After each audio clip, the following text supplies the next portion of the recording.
পৃথিবীর পূর্ব প্রান্তে বিশাল দেশ মাটির নিচে চলে যাবে, মানচিত্রেই নাই। খসফুন বিল মাশরিক, মদিনা থেকে পূর্বাঞ্চলে আমাদের এই সব দিকে Bharat, Bangladesh, Thailand, Malaysia, Japan, তার মানে এই সব অঞ্চল মিলে হঠাৎ দেখবেন সকালে খবর পাবেন একটা দেশ নাই, মাটির নিচে চলে গেছে। وَمِنْهُمْ مَنْ خَسَفْنَا بِهِ الْأَرْضَ, কত জাতি ছিল আমি যাদেরকে মাটির নিচে তলিয়ে দিয়েছি। কারণের 600 বর্গ কিলোমিটার জুড়ে তার ধনভাণ্ডার, 600 বর্গ কিলোমিটার। এখন সেটা সাগর, মাটির নিচে চলে গেছে না? এরকম দেশ চলে যাবে মাটির নিচে। কারণ ফিলিস্তিনে যখনই ইসলামী খেলাফত বসবে ইমাম মাহাদির আগে, তখন এগুলি ঘটতে শুরু করবে। সেই সময় এখন ঘনিয়েছে। খসফুন বিল মাগরিব, আমেরিকাকে আল্লাহ ধরা দিয়েছেন। আমেরিকার কথাই আসমানি অতীতের অনেক গ্রন্থে আছে যে বিশাল বিশাল রাষ্ট্র সাগরের নিচে চলে যাবে, মাটির নিচে চলে যাবে। পৃথিবীর পশ্চিম গোলার্ধে মাটির নিচে চলে যাবে। অখসফুন বে জাজিরাতিল আরব, আমি কাতারে ছিলাম, দুবাইতে ছিলাম, শেষ দেখতেছি যে একটা মেসেজ আসতেছে যে আল্লাহর প্রিয় বান্দারা পালাও, পালাও এইসব অঞ্চল থেকে, কারণ ওরা মূর্তি পূজার মন্দির বানিয়ে দিয়েছে। আল্লাহ এতটা রাগ হয়েছেন যে আরব অঞ্চলে, যে আরব, যে 3 সাগরের মাঝখানে যে আরব ভূখণ্ড, এখানে 2 ধর্ম চলবে না। লা ইয়াস্তামিউ দীনানি ফি জাজিরাতিল আরব, ইসলামের সাথে অন্য কোন ধর্ম আরব অঞ্চলে চলবে না, কিয়ামত পর্যন্ত এটা নিষিদ্ধ। আর সেখানে এখন মন্দির বানিয়ে দিয়েছে, সেখানে একটা অ্যাকশন আসতেছে। আমি ওই মেসেজ পেয়ে বেরিয়ে তাড়াতাড়ি চলে গেছি যে না, এসব অঞ্চলে থাকবো না। ওই মন্দির যখন বানায়, মন্দিরে যে পুরোহিত ছিল সে বলে যে আমি রাত্রে দেখতেছি স্বপ্নে যে পানি এসে আমার মন্দিরের এই বুক পর্যন্ত পানি, আর কে একজন বলতেছে যে তুই এই আরব দেশে পবিত্র জায়গায় তুই মন্দির দিলি কেন, তুই ভাগ, না হলে তোরে মেরে ফেলবো, তোরে শেষ করে ফেলবো। পরে ওই পুরোহিত সে ভাবছে যে একটা হেয়ালি আর কি, হয়তো কল্পনা। বিকেল নাগাদ আসলেই দুবাইতে একটা বিরাট বৃষ্টি হয়েছিল না, বিশাল বৃষ্টি হয়েছিল। এখন আর মন্দিরের একবারে ওয়াল টু ওয়াল ডুবে। ওই পুরোহিত দেখলো যে যেটা দেখেছি সেটাই তো ঘটলো। আমি তার একটা ভিডিও দেখেছি, সে মুসলমান হয়েছে। তো খসফুন বিজাজিরাতিল আরব, আরব অঞ্চলে বিশাল অঞ্চল মাটির নিচে চলে যাবে। আমি মোটামুটি একটা আইডিয়া করেছি যে এই অঞ্চলটা হতে পারে, মানে যেই অঞ্চলে শিরিক থাকবে, যে অঞ্চলে পাপাচার, মূর্তি পূজার সাথে যখন জিনা ব্যভিচার, খুন খারাপি জড়ো হয়, তখন আর নিরাপত্তা বলতে কিছু থাকে না। তো এই একটা অবস্থা কিন্তু তৈরি হয়েছে ওখানে।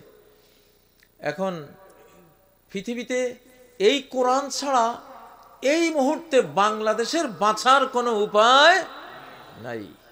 এই কোরআন যদি আমাদের উপদেষ্টারা, আমাদের রাজনীতি যারা করেন, ভাইয়েরা, বর্তমান যে জটিল পৃথিবী, কুটিল পৃথিবী, এখন আসবে পারমাণবিক যুদ্ধ, আসবে পারমাণবিক যুদ্ধ, আসবে আকাশ থেকে পাথর আসবে, ভূমিধস আসবে, সাইক্লোন আসবে, ভূমিকম্প আসবে।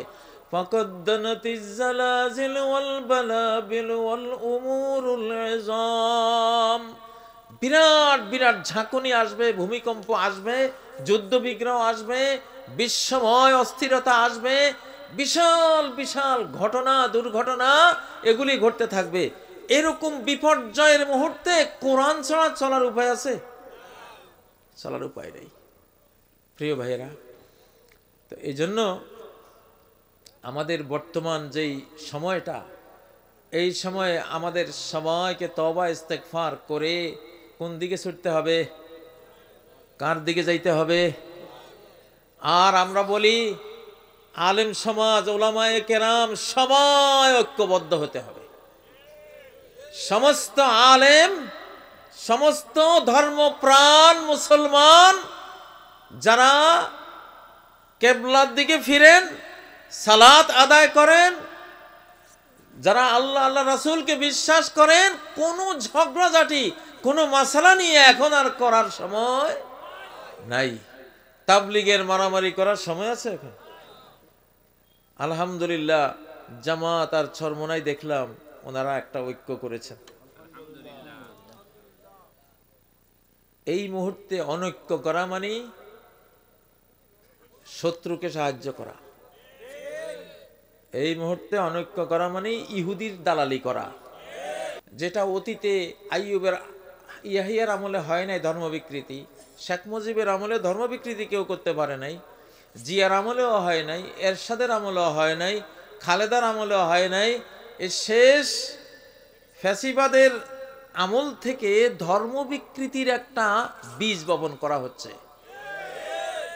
আপনারা দেখবেন ফেসবুকে কয় যে তর্ক করে, কয় যে যেই নামাজ আমরা পড়ি এটা কোরআনে নাই।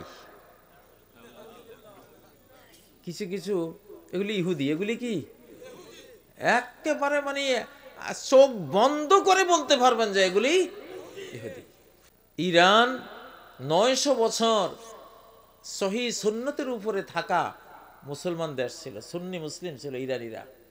আব্দুল্লাহ ইবনে সাবার দল ঢুকাইয়া গোটা ইরানকে তারা অন্য কিছু বানিয়ে দিয়েছে, ঠিক না?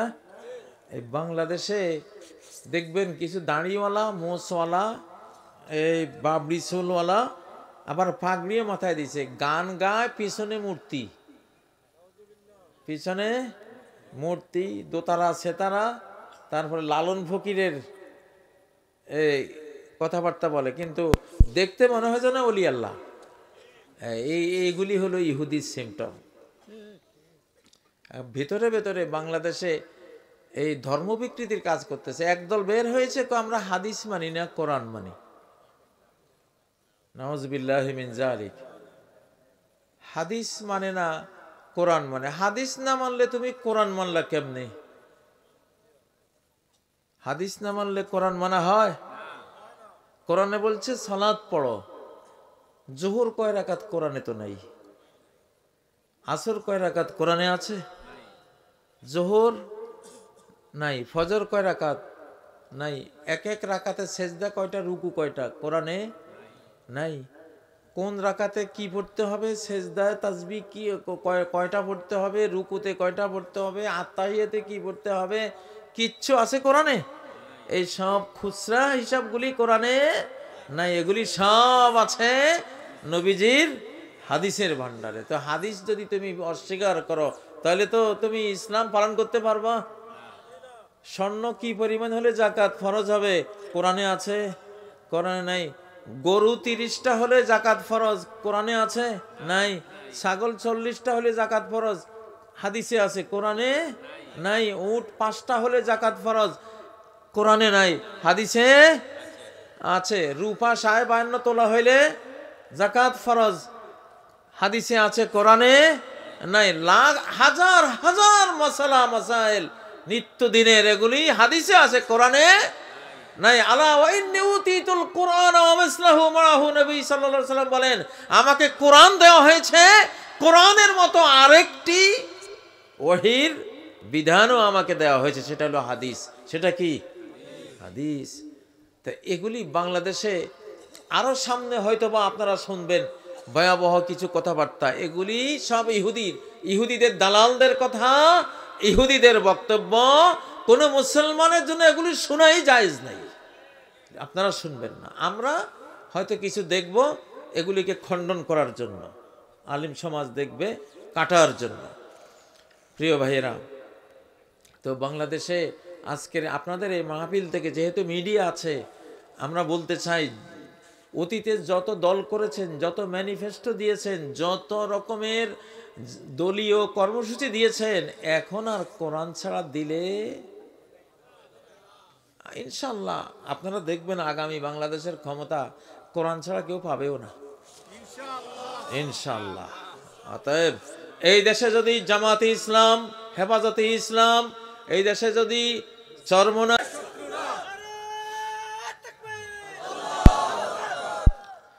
প্রিয় বন্ধুরা, তো আল্লাহর আযাব এখন আসবে পৃথিবীতে। অনেক মানুষ বানর হয়ে যাবে, শূকর হয়ে যাবে এখন পৃথিবীতে। ইউমসাহু কওমুন মিন হাযিহিল উম্মতি কিরাদাতান ওয়া খানাজির।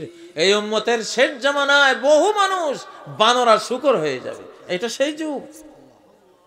এখন গুনার টাইম নাই ভাই, এতদিন গেছে, ওটা আল্লাহ ক্ষমা করেছেন, সময় ছিল। এখন ডাইরেক্ট এটা কার সময়?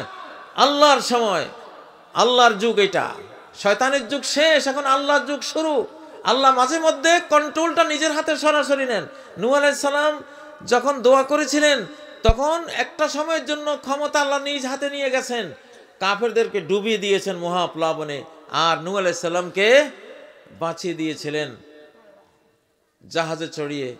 আবার যখন ইব্রাহিম আলাইহিস সালামকে আগুনে ফেলা হলো, ওই সময়ের জন্য পাওয়ারটা আল্লাহ নিয়েছেন, আগুনকে বারদান ও সালামান বানিয়ে নমরুদকে ধ্বংস করলেন, ইব্রাহিমকে বাঁচিয়ে দিলেন। আবার মূসা যখন পার হচ্ছিলেন সাগরে, ওই সময়ে সমস্ত কর্তৃত্ব আল্লাহ নিজ হাতে নিলেন, মূসা আলাইহিস সালামকে পার করে দিলেন, ফেরাউনকে ডুবিয়ে দিলেন। আব্রাহা যখন কাবা হামলা করেছিল, তখনও ক্ষমতা আল্লাহ নিজ হাতে নিয়ে কাবাকে হেফাজত করলেন, আব্রাহাকে ধ্বংস করলেন। এই সময়টা যে আমরা এখন আছি, শেষ জামানা, পাওয়ারটা এখন কার হাতে? আল্লাহর হাতে ইনশাআল্লাহ। এইবার বড় মিয়াদের মার খাওয়ার সময়। বিশ্বের যত বড় মিয়া আছে সবাই এখন মার খাবে। আসল যিনি বড়, তার হাতে এখন মার খাবে। এই জন্য আমি শুরুতে একটা আয়াত পড়েছি, ওয়াহুয়াল কাহিরু ফাওকা ইবাদিহি, তার বান্দাদের উপরে তিনিই ক্ষমতাবান, বান্দাদের কোনো ক্ষমতা নাই। ও ভাইয়েরা, এখন এমন একটা যুগে আমরা এসে পড়েছি, আল্লাহর দিকে ফিরে আসব, আল্লাহর দ্বীনের দিকে ফিরে আসব, কোরআনের দিকে ফিরে আসব, আলেম ওলামা, ইসলামিক দল, তাদেরকে ভোট দেব ইনশাআল্লাহ। অনেকে বলবেন যে হুজুর রাজনীতি করেন ওয়াজ মাহফিলে। বাবারে, এই রাজনীতি না করে সর্বনাশ করে ফেলছি, ঠিক না? এই রাজনীতি না করার কারণে সারা পৃথিবীটারে নষ্ট করে ফেলছে পাপীরা, তাই না? বিশ্বের অবস্থা তো দেখেন। তো এখন যদি আলেমরা রাজনীতি না করে, তাহলে এই পৃথিবী আর বাঁচার কোনো সুযোগ নাই। এই জন্য আলেমদেরকে এখন রাজনীতিতে আসতে হবে, কোরআন দিয়ে তারা বিশ্বকে চালাতে হবে ইনশাআল্লাহ। প্রিয় ভাইয়েরা, আমি আর কথা লম্বা করব না। আপনাদের এখানে আমি এসেই শুনলাম যে আপনারা 10টা, 10:30টার মধ্যে আপনারা শেষ করে দেন মাহফিল। এটাই উচিত। অনেক জায়গাতে গিয়ে দেখি ওয়াজ করতে করতে করতে 12টা, 12:30, 1টা, পরে একজনও তারা ফজর পায় না, ফজরের নামাজ কাজা করে। তো এই ওয়াজ তো ভালো না। যে ওয়াজে ফজর ঠিক থাকবে, তাহাজ্জুদ ঠিক থাকবে, তাই না, সেই ওয়াজটাই তো ভালো। কানাইঘাটের এখানে এসে খুব ভালো লাগলো। এখানে আমি শুনেছি হযরত আশরাফ আলী থানভী রহমতুল্লাহ আলাইহির প্রধান খলিফা এখানে ছিলেন। তো আমার যে বংশটা, আমার নানা হযরত মৌলানা আব্দুল আজিজ জনাবওয়ালার, লক্ষ্মীপুর জেলার, উনি হযরত আশরাফ আলী থানভী রহমতুল্লাহ আলাইহির, আশরাফ আলী থানভী রহমতুল্লাহ আলাইহি ওনাকে ছেলে বলে আদর করতেন, পুত্র বলতেন। আমার 7 মামা, 3 খালা, সবাই